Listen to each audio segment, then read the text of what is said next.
Greetings, grasshoppers. Welcome to the show today. I have missed you deeply. I was gone for a little while there, had a conference to attend, or an unconference, really, and also had some sickness happen on Thursday. It was not good, but I am all well now and so happy to be here today. Today, we're going to talk to you about how to write for your bots. And my name, if you didn't know me, my name is RJ Redden. Entrepreneurs hire me to set fire to marketing methods that aren't working for them because most of them can't get traction online to save their lives. So I create messages that connect, build relationships, and close deals. That is me, Barbara Van Manen. Hello. It's good to see you, Barbara. Thank you for coming today. So we're going to talk about how to write for bots because honestly, writing for bots is so different than any other platform out there. It's not like writing a Facebook post. Hey, Teresa, good to see you. Lindsay's here as well. Very good. It's not like anything that you know. It's not like writing posts for Facebook, for LinkedIn, for Twitter, for anywhere else. It's not like writing an email. It's not like writing a blog post. It's really not like writing a blog post. So how do you start? How do you start on a brand new platform that, this is all just being developed and, how do you start? And if you're a person who spends time staring at a blank screen like I do, it can be a little bit frustrating. So what I've got for you today are some questions. They're mindsets to get into before you start writing. And these things should give you a few starting blocks to go from. There's also some technical things, like how many words per bubble and what kind of media you should use and all that kind of stuff. That's probably beyond the scope of today's show. All of that is included in the Black Belt Bot Camp as well. So know that if you haven't had a chance to take a look at that, I'll put the link up a little later on. Shared your show with friends. You're so good to me. Thank you, Barbara. Claire Alden, hello. Great to see all of you today. I missed you terribly while I was gone. Great stuff. So let's get into how to write for bots. So one of the things that is so important to do, a lot of times people get really distracted with, okay, what's my message? What do I want to say to them? And I get it, because that's the way that we're taught to think about this stuff, right? That's the way that we're just wired to think about our marketing. Get your message clear, give it as good as you can to the people and see who comes back to you. All right, let's change that up, shall we? Messenger is a platform where people have been having conversations forever. Conversations, little bit from you, little bit from me. Engagement. Back and forth, push and pull, right? So the way that we normally think about this, the way we normally think about posting anywhere, this is what I did today. It's like, Mom, look, no hands, which totally can be fun, but it doesn't draw people in. Doesn't draw people into a conversation, into an engagement. Hello, Chuck. How are you? Very good. Teresa says, I had too many ideas I wanted to put into a bot. I had to let the professional handle it. Yes. Yes. But that's because you are a human brimming with ideas, my friend. And that is a wonderful thing to have. So how do you think about writing for the bot? What position do you put yourself in? Think about here's what I tell everyone to do. Go to your phone, look at Messenger, and look at the last 5 conversations you've had there with your friends. Look at how much you're writing as opposed to how much they're writing. Look and see, is it a back and forth or is it more of a one person talking or what's happening there? You see, people are coming into this. They're coming into looking at your chatbot. They're coming from years and years of having conversations on their bots, on their bots. conversations on Messenger. So best to get oriented in the right direction by looking at the patterns of conversations that you're already having. So do start there. Start with looking at that Messenger. Pop open the last 5 conversations you've had with family or friends. Look at what's going on there. That will start to get you in the frame of mind that you need to be in order to write for the Messenger platform. Okay. So, secondly, and this is a very important tip, my friends, put yourself in your client's shoes. Now, you've heard that a billion times, right? Now, by the way, if you don't know who your potential clients are, if you need to build, what they call an avatar or an ideal client profile or something like that, I definitely suggest Barry and Kat Cohen. They were on the show a couple weeks ago. Their site is Business Solutions for Growth. If I needed to build one, that's who I would be going to. But if you know who your people are, and if you know what they want already, then there are some further steps that you can take mindset-wise to be able to put yourself in a position to write messages that engage. So if you know who your people are, then you might know where they spend their time. And this is an important thing, because if you know where people are spending their time, then you can, this is the easiest thing to research on the internet. Now, not exactly where people are spending their time, no, but if somebody mentions, if a client of mine mentions, what conventions they've been to, I say, what's the name of that thing? And then I go and look up and research, about that particular convention.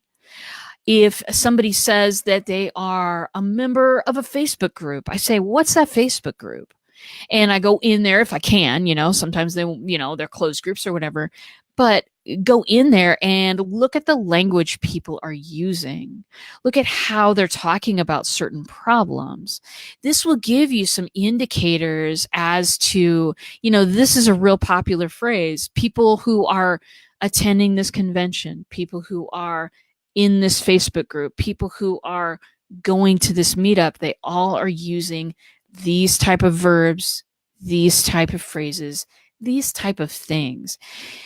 I think the most important thing, for me is when I'm writing a bot, I want to know what environment they're in.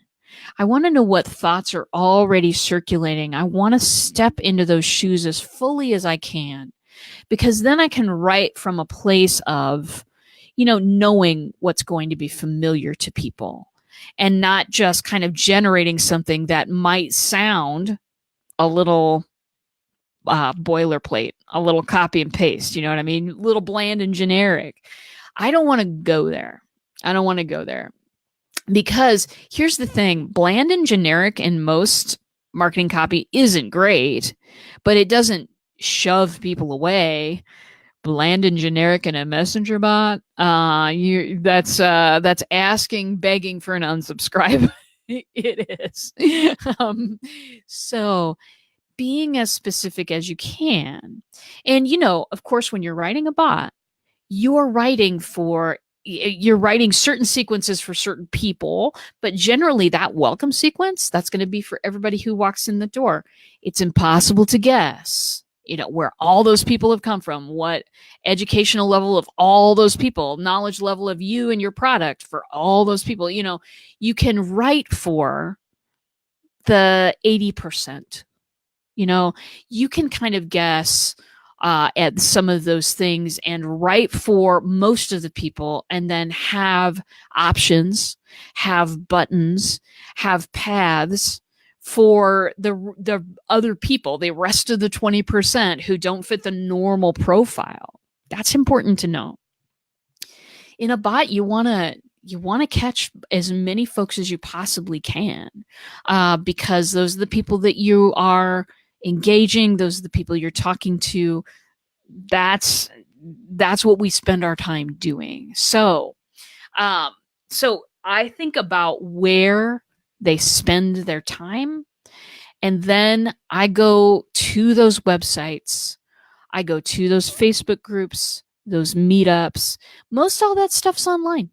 Most all that stuff's online. So you can go and look up that convention that they were just talking about and say, okay, what kind of language are they using? What kind of attitude does this space have? What kind of things are coming out of this? It's a great way to just immerse yourself in somebody else's world for a little while. So this kind of leads to another interesting thing. If you want to learn a language, the best way is immersion, right?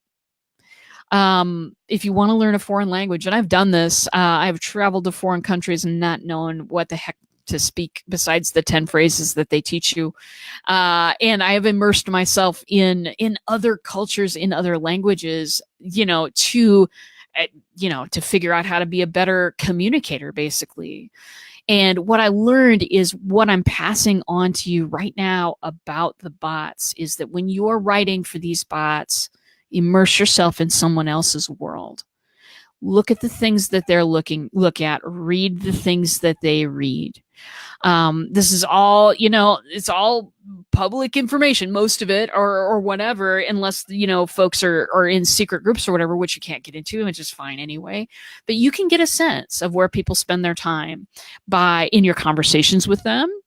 And you can also kind of get a sense if you've got 5 clients or so that you have a pretty good relationship and they trust you and you can have this conversation with them, then you can kind of ask them, where do you hang out online? I'd like to sort of get a sense, for some marketing pieces that I'm writing up. What are your top, where do you go? Where do you spend your time?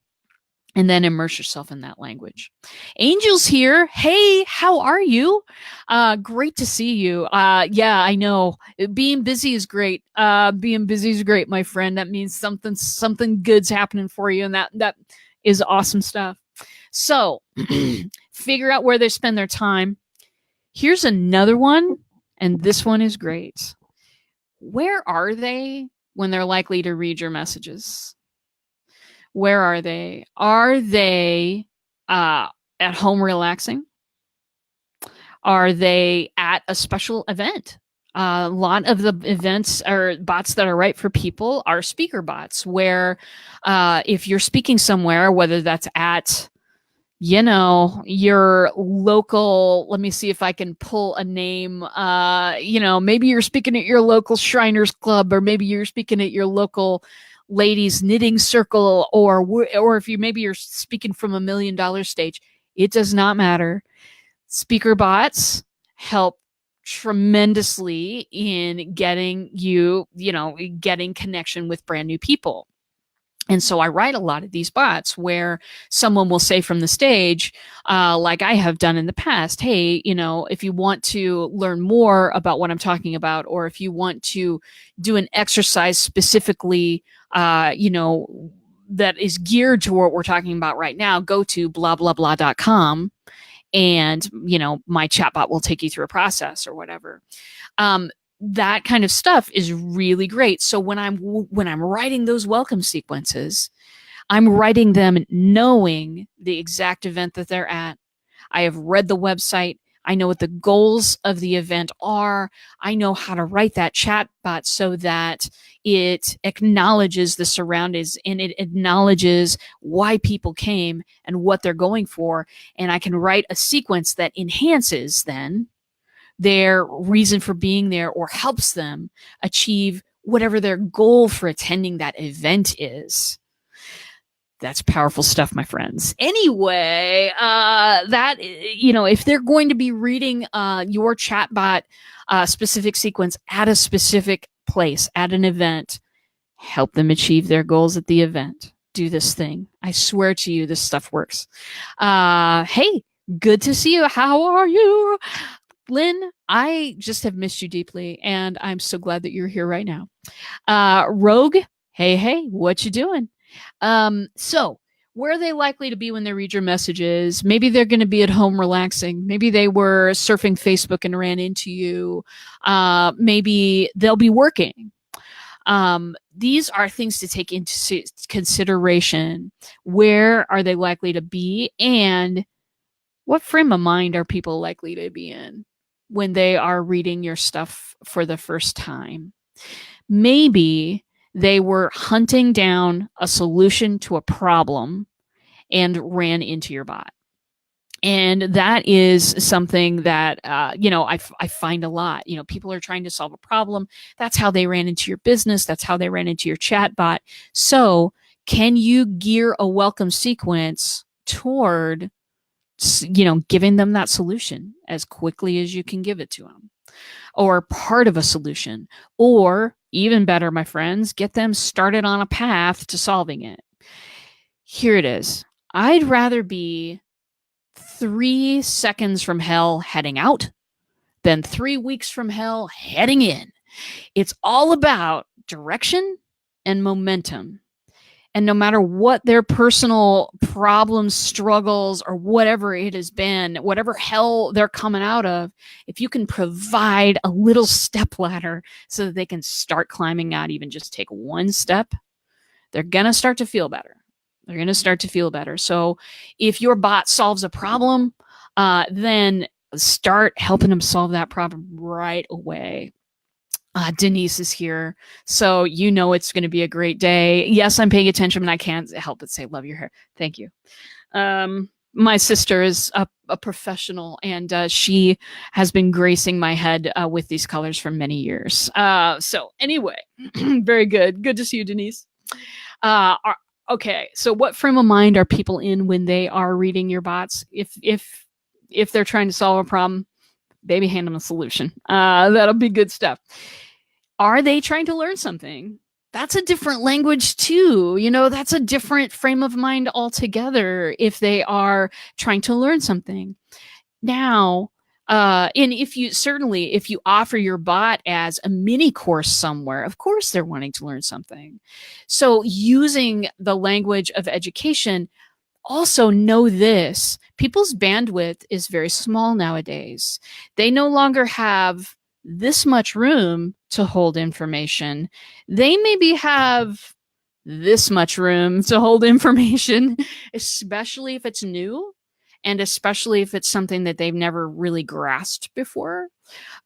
So yeah, know that how you design, the language of your chatbot, how you design those lessons in that mini course, know that they only have so much space. And also know that if you can help them build some momentum and get towards a goal, even in a mini course, it's totally excellent to do, then you've made a difference. You've handed somebody something of value, and that makes all of the difference. Adam is now here. Welcome, Adam. I have been waiting for your venerable presence. All right.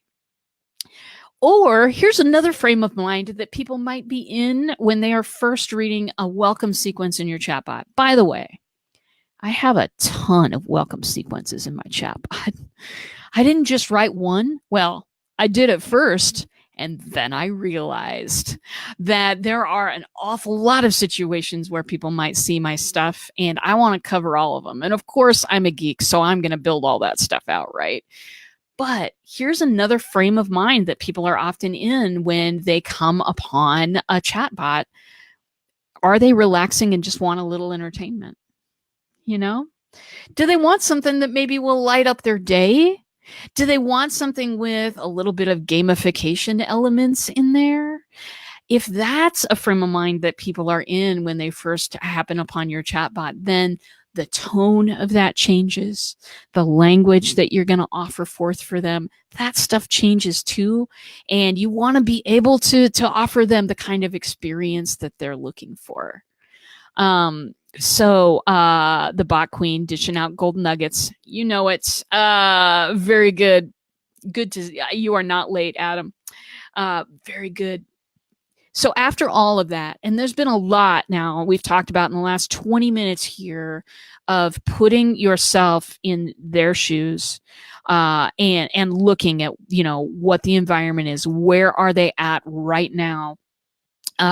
Where do they spend their time generally? What mood are they going to be in when they happen upon your chatbot. After thinking about all of that, then you want to switch it up a little bit and be sure and add your personality in there. A lot of ways you can make this happen. The title of this particular broadcast is How to Write for Chatbots. It's really writing and design. I love to include that design element in there just because, my friends, it's not all about texting back and forth. When people, a lot of times when you look at your phone, you're going to see, texting back and forth, maybe a few memes or, maybe a few emojis or GIFs or things like that. That's perfectly fine. In a chatbot, you want to ramp that up a little bit. You want to ramp it up a little bit. You want to have images, and I go over this in the class too. You want to have images once every 2 to 3 text bubbles. You want to break up the text with images, little videos, emojis. Obviously, those bad boys go everywhere in a bot. You want to do this in order to give people a little bit of A, variety to look at, but B, it lessens that feeling that they're being basically lectured to. It lessens the feeling of a one-sided conversation. One-sided conversation in a bot turns people off. It just does. Trust me. I know this from experience. If they feel lectured to, they're just going to tune out. They may want to know what you have to say, but they'll tune out because the world gives us way too many opportunities to be lectured to these days, and people are tired of that particular thing. Adam says, question, what's the best way to acquire the type, mood, style of the person? Okay, so what we've been talking about here, how do you figure out, where people are going to be when they read the message? What mood are they going to be in? What are they going to be doing? So with the way that I have done this, and when I first wrote bots, I just wrote a bot, honestly, for a client who is having problems with accountability. I didn't realize any of this other stuff was going into it. Everything that I'm telling you is completely icing on the cake, fabulousness, and total love. It is that 10% that is going to rocket you past everybody else and make people sit up and pay attention every time they see your little icon in their messenger inbox. I didn't do some of this stuff. I learned as I went along, and that's how I'm passing it on. But the way that I learn is I'm doing research on folks before they get to me. And it's when people make an appointment with me, they have to they're asked to. I think they're required to. They're asked to fill out, some questions. Hey, where can I see you online? I would love to check out your social media and your website. Please put the links right here. That's a great way of starting to get to know people. I also ask people how committed to writing a bot or how committed to building a bot they are.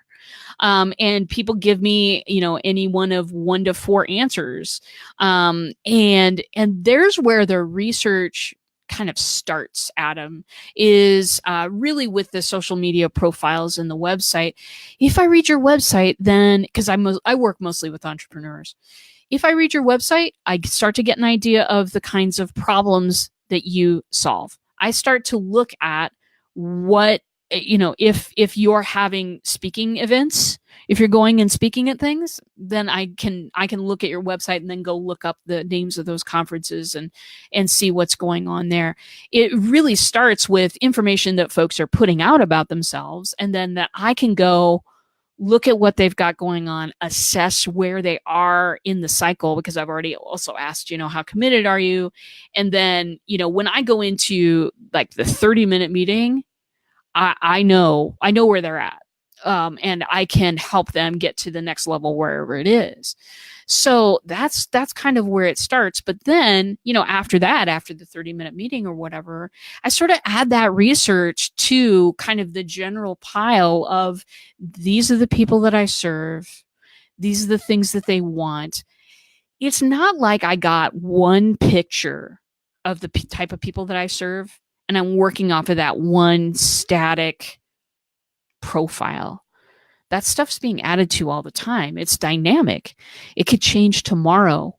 It may have changed yesterday. When I add people to that pile, or when my business is looking at, okay, these are the folks that I'm just serving right now. Is this the type? Am I where I want to be, or do I need to? Do I need to go left, or what do I need to do? I look at the types of research that I'm doing about the folks that are in my chatbot, because I've certainly got, I organize people in the background. How ready are they to do a chatbot? I've got the research that's inside the chatbot, and then I've also got the research that I do for the 30-minute meeting. And that's what helps me really start to think about these questions. Where are people spending their time? What mood are they in when they're reading my chatbot? What are they thinking? What are they trying to do? I know that's how I know that stuff. Adam says, okay, no one read my website. It should be no one read my website. That's what you're giving us, an instruction. It should be taped off. Construction ahead. Look away. LOL. Look away. There's nothing to see here. Please disperse. There are times I've felt that way about my website too, Adam. Let me catch up on the comments here. Most of the questions on the form are required. Amanda would know because she sees that stuff too. Amanda's my team member, everybody. Very good. So that's how I figure it out. That's how I kind of start to hone down for, what are people thinking and feeling? And I realize, sometimes that process of developing your avatar, your ideal client, that stuff can be, it can be a little bit daunting. Like, because when I first got into business, this is what people told me to do. I searched the internet because, I'm a geek and that's what we do. And I'm looking at, different things like age 55, Teresa Troublemaker, whatever their name is. It's always alliterative. Have you noticed this? Reading those things, hat size 7, who cares? You know what I mean? What are they thinking? What are they feeling? How are they solving their problems? This is the stuff that's important to me, not their hat size or their shoe size or how old they are or how much money they make in a year. It just doesn't, I was at a software job in my last stint in corporate slavery. That was fun. That's a story for another day, people. And we had avatars made for this, this thing, this piece of software that we were building.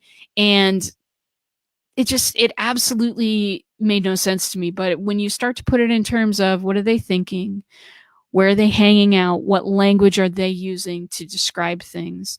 Then I can start to write a bot, and I can start to write a bot really effectively. Now, there's a bunch of other technical things, as I've said, like how long should your text bubbles be? What to avoid with that, because word vomit on a bot, real bad. It's real bad, let me tell you. There's a lot of other technical things, but these things are really, I think that these things are more important to think about in the beginning. Because before how long should your text bubble be, should be who are you talking to? Who are you talking to? Who do you want to talk to? So very good. That last point, making sure that the bot has your personality or your brand's personality. I do this a lot through images, GIFs, videos, but I do it through the language too. In my bot, I will use a lot of phrases that I use here, talking to you guys on the live stream today. I'll use the word anyway. People like the way I say that. I think that's absolutely hilarious.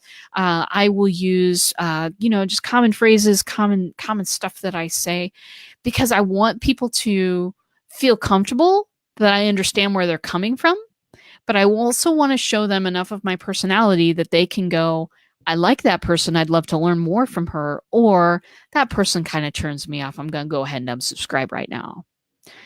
To me, both of those reactions are completely valid. I do not want to write the kind of copy that anyone could relate to, because truthfully and honestly and from my heart, anyone is not my client. That's not my client.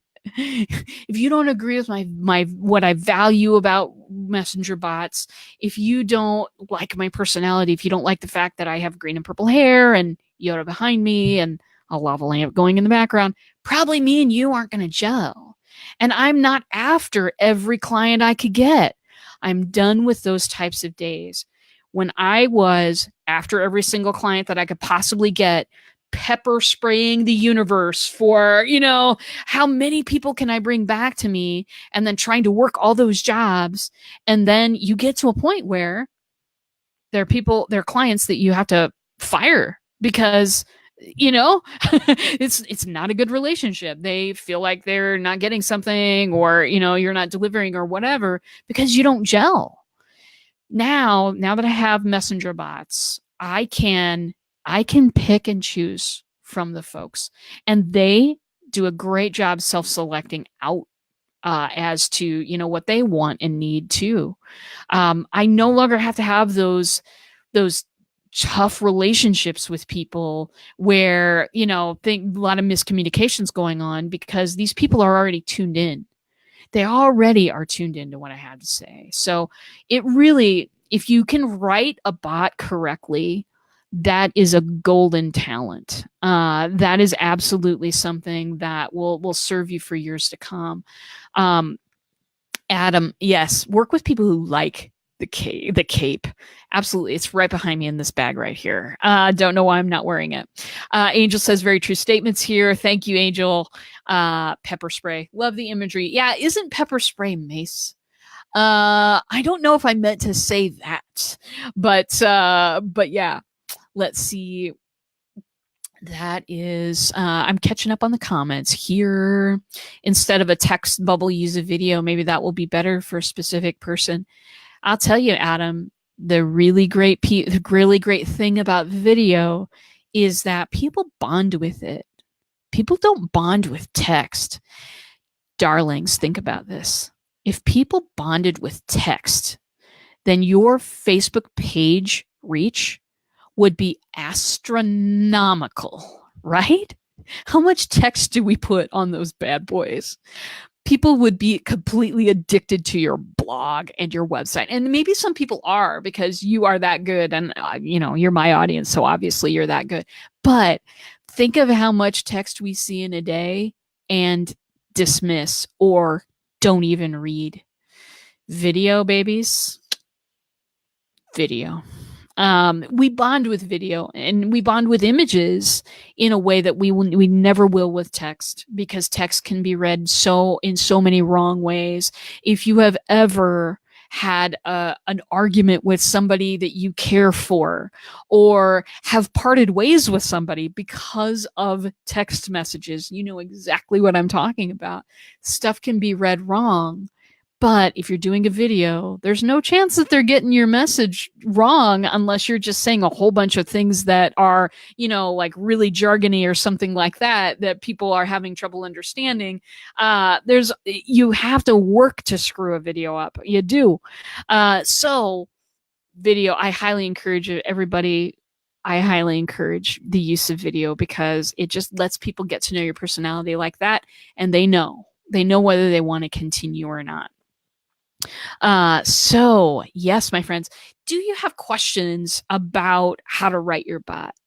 Have you out there been struggling at all with writing a bot? Is there anything that you want to ask me right now that I can pay attention to and answer on the spot? By the way, hey, if you're watching me from one of the many places that I broadcast in the universe, and you want to be right here on this page, the Black Belt Bots, right now, because that's where I'm getting all these questions, go ahead and just click on my image. Click on the bridge of my glasses. You'll be taken to the Black Belt Bots page. And then if you throw your question in the comments, I'll get it. Claire says, so true. Yeah. I mean, it's true. Text can be taken in so many different ways. And that's another reason why when you are writing a bot, don't just focus on that text. You can totally focus on the text to get a rough draft down, Okay. And sometimes too, sometimes people do not like to write in a computer program. They would much rather throw everything out there on a Google Doc or on, something else, some other document or writing program or whatever, and then cut, paste, arrange, do that, and then open up ManyChat. If you find yourself staring at a blank ManyChat screen, don't do this to yourself. Get up, go feed the pets, or let them outside. I won't say that too loud because Barry's right there and he'll respond immediately. But yeah, get up, get away from it, come back to an actual writing document because you'll freak yourself out looking at the bubbles, and that's not necessary. For me, I can write right in the program. I'm a geek. I'm totally fine with it. I'll write right in there and then edit as I go. But if you're not comfortable doing that, don't do it. There's no reason. There's no reason. Your clients or potential clients, when they see the product of your work, they're never going to know where you wrote it from. They're just never going to know what you're going to get. If you follow these steps, what you're going to get is people that are who won't let a message go by without opening it. Everybody talks about the open rate of chatbots. Everybody, it's fascinating, right? When was the last time you got a 90% open rate on anything in the universe? Yes, it's something to shout about.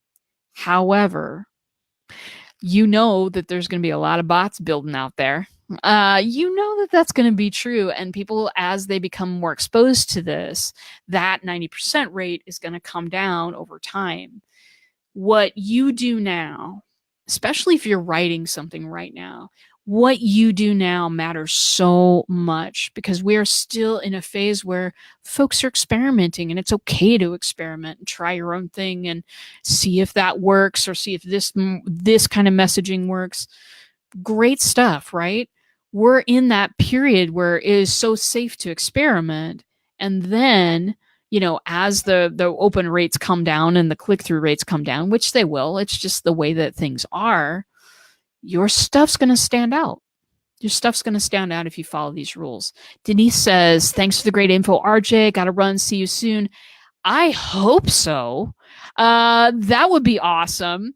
Adam says, if you're staring at a blank ManyChat, get help on RJ. Get it done professionally. Thank you, Adam. Absolutely.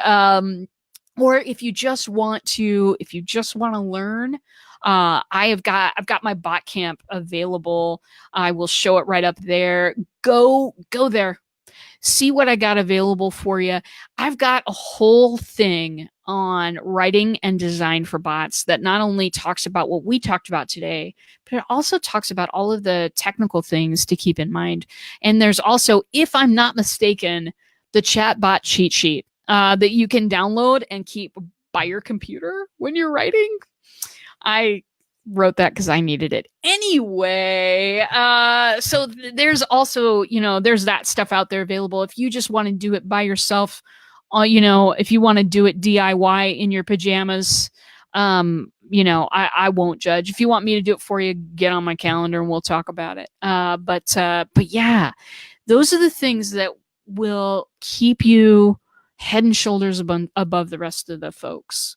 A lot of people right now thinking, well, just copy that email and into a chatbot and send it to my people. Or there are a lot of people too who, well, let's just blast them a lot. And with what we're doing, and maybe, that'll be good. And there's no offer of interaction. It's because we've all been trained to think about marketing in a certain way. The tough thing is we all hate being marketed to that way. It's hilarious, isn't it? I've just ruined marketing for you. Anyway, very good. I'm so happy to see you all today. It has been, I had a great conference last week. Still waiting for questions, so pop them in if you can. Had a great conference last week, you guys. Went out to Chicago. The name of the conference was Brilliance and Badassery. And what we did there was something that I've not experienced at a conference before. It was called an unconference, and I'm like, what's that? Are you going to make us do trust falls? Because I don't like trust falls. Okay, never have. I just can't do it. I don't love touchy feely stuff. I don't love those. So I'm like, an unconference. What is this now? It was a place where we were, as participants, allowed to shape the agenda. We were allowed to shape what we were going to hear about over the weekend. It was last Monday and Tuesday, but I say weekend. We were allowed to shape the agenda. We were allowed to say, okay, everybody, what's most important to you? And then we kind of wrote it all down. And then by process of elimination, we all had like 3 votes that we could give, and we all gave our 3 little votes. And that determined, our breakout sessions or whatever. And there was never an opportunity for somebody, some sort of talking head to come and lecture you for a long, long time about stuff you already knew, or maybe stuff that you didn't know but isn't helpful. It was designed a lot like a messenger bot. It was designed to give you value at every available opportunity. That was crazy stuff. They're going to be doing it again. So websites Brilliance and Badassery. It was a ridiculous amount of fun. I had a great time. I was able to talk to people about messenger bots, and I also learned a lot about what people love and hate about marketing. And it was intensely enjoyable. It was one of the smaller conferences, so I got to meet every person. I did. And it was a lot of fun. So think about going to this bad boy next time. If you're into going to conferences, which apparently I am now, then it's worth your time to come to this one. I'll remind you as it's coming forth next time as well. Amanda has just given us the link. If you want to get on the calendar, talk to me about writing a bot. No better time than the present, baby. Hit that link and it'll take you to my calendar. Very good. Well, so I hope that you got a lot out of this, because it's one of my favorite things to talk about. How to craft, not just the writing part, but a whole experience that makes people excited to read what you have to send them. I don't remember when was the last time, before bots, I don't remember what was the last time that I sent something to people, whether it was a Facebook post or an email or something else, and they were delighted to read it and respond to me. So this is breaking new ground, my friends. It's a whole new universe out there, and I'm so happy that you're in my world. If you never want to miss another broadcast, it's completely open to you, because all you have to do is type live boop in the comments. You'll get a short and sweet reminder from me every Tuesday and Thursday when I go live. Tomorrow, I'm going live with Stephen Healy. It's going to be a great show. We are going to talk about bots. Clara says, great info. Thank you, Clara. Glad to have you in my world, my friend. We're going to be talking about bots, Stephen Healy and I. We're also working on a little class together that we're going to offer through Udemy that is bots for live streamers.